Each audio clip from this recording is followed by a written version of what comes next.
그 어떻게 나오게 된 거예요? 녹취록을 매니저가 외부에 공개하면 안 되는 거 아니에요? 그거에 대해서도 네. 제가 말씀을 좀 드리면 대화자 간의 네.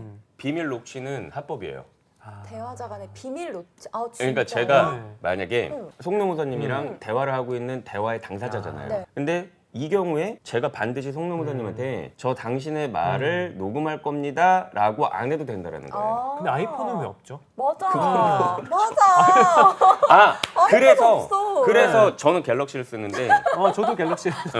갤럭시의 통화 녹음 네. 기능이 그 이유예요. 아. 그러니까 대화자 간이잖아요. 그러니까 대화자 누르면 간이니까 되잖아. 맞아. 대화자 간이니까는 통화 녹음이 가능한 거예요. 근데 음. 대화자가 아니라 다른 사람이 녹음하는 건 안 돼요. 그거는 이제 불법 도청, 감청 같은 게 될 수 있기 때문에 네. 그건 안 되죠. 그러니까 대화를 하는 사람들이 아닌 경우에는 문제가 될 수 있어요. 그래서 만약에 우리가 어떤 막 비밀 얘기를 하고 있어요. 네. 근데 저기 PD님이 어디에 숨어가지고 녹음했어. 녹음을 하고 있는 거예요. 그래서 그거를 나중에 법원에 제출을 했어요. 아. 그러면 이건 효력이 위법하게 수집된 증거라고 주장을 할 수가 증거로 있어요. 활용할 수 있나요?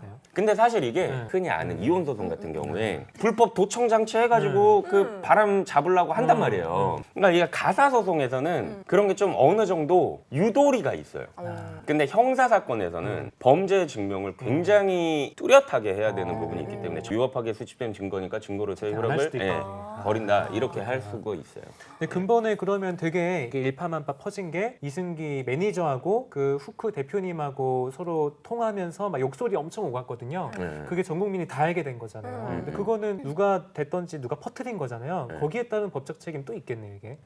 명예훼손 같은 게 될 수가 있어요. 명예훼손이나 명예훼손으로. 뭐 모욕이나 네. 이제 이런 게 될 수가 있는데 뭐 쉽게 얘기해서 그 녹취록 상에서 후크 대표라는 분이 그 매니저인 것 같아요. 매니저한테 막 고성을 지르고 막 그런 거는 경우에 따라서 협박자가 될 수가 있어요. 뭐 쉽게 얘기하면 이 매니저한테 얘기한 대화의 대상이 네. 자기가 아니라 그러니까 매니저가 아니라 이승기 씨여도 이거는 협박자가 될 수가 있어요. 그러니까 쉽게 얘기하면 A 씨한테 니네 엄마 죽여버린다 라고 하는 건 이 사람을 죽여버린다고 한 게 아님에도 불구하고 아니지만, 이 사람에 대한 협박이 될 수가 있단 말이에요. 그쵸. 네, 그래서 그런 경우에 협박이 될 수가 있고 그리고 이제 이거를 유포한 자한테는 문제가 될 수가 있어요.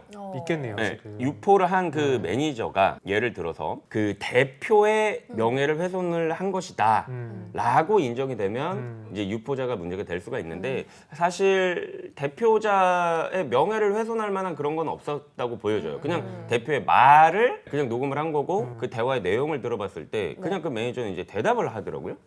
그러면 그 부분에서는 뭐 명예훼손 같은 부분은 없을 것 같고 오히려 이승기 씨에 대한 명예훼손이 있을 수는 있어요.